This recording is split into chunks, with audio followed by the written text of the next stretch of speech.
recently partnered with Hack Tampa Bay to put on their Hospitality Hackathon. If you don't know what a hackathon is, it's where a group of strangers get together, they pitch ideas to each other, and then they work like crazy for a couple days to actually build a real live app or web system or something that they then pitch to a group of judges on the final day and see who wins the whole prize. The event was an amazing success. We saw a great group of teams with some great products, some amazing services. And if you've ever been to one of these things, this one was a little different. It had a theme around hospitality. So each one of the three main sponsors was able to put forward a number of challenges around their industry. And we picked, obviously, the cruise industry. We sourced a couple of technological and business challenges from some of the cruise lines we knew and actually presented them to the teams. 6 of the teams out of about 20 picked our cruise challenge. It was the best funded. And so we saw some amazing results. In fact, the winner of the entire competition was a cruise challenge team. They were called Explorious, and they had a really interesting take on how to pick shore excursions based on your Facebook profile using image recognition and machine learning. So right now, you'd log in through Facebook. There is also an option that would be added later on to actually log in using the cruise number as well, but for sake of simplicity, it just works through Facebook for now.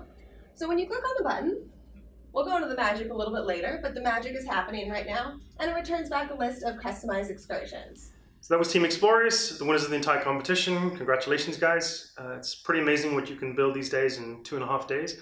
I think one of the big reasons that it's even possible is because you've got these services like IBM's Watson, the Google Cloud, image processing, the AWS services.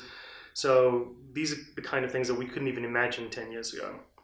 Next up, we had the Iron Yard team, who were actually part of our host group of the entire event, and they put together an onboard messaging app that didn't require outside internet. So it was a local-only network, and it worked really, really well.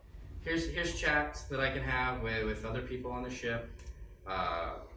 We'd like to have a locator so you can help find other people on the ship. So like, where's my teenage daughter right now? Like, oh, she's chilling by the pool.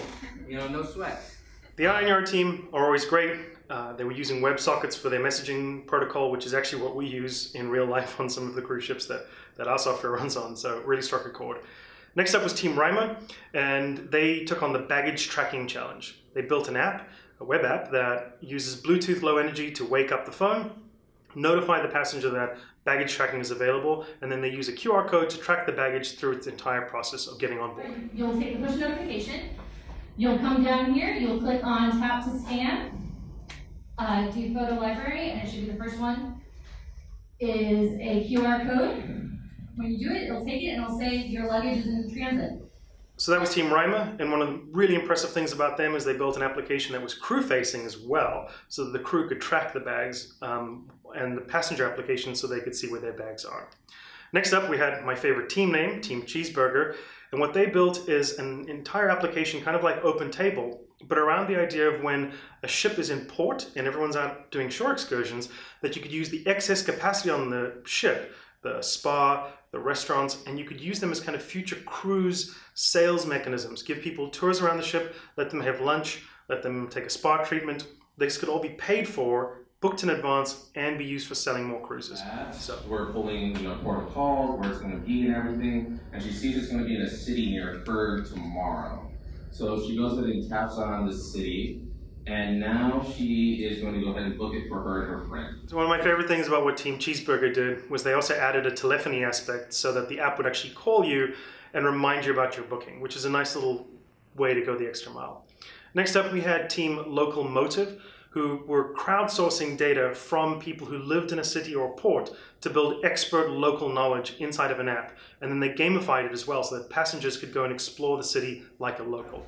Food, beverage, everything hospitality. We have outdoor activities. The curator is a list of challenges and activities for based on murals.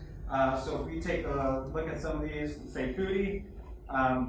So these are all the spots to eat at to be considered a local, true local here.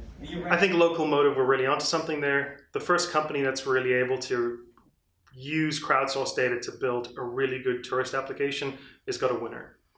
Finally, we had Bellboy. These guys built an entire working robot to deliver you towels and drinks in 2.5 days from parts that they borrowed from their college. This is pretty cool. Great. So I can do a couple things. I can order towels And you can see I can also order extras that come with that. So bellboy should receive the order, and then can come along with the Japanese program for it. And I'll talk to people. So I don't think we're going to see little robots roaming the hulls of cruise ships anytime soon, but if you'd like to meet any of these teams, talk to them, we'd love to make an introduction. Please feel free to get in touch with us.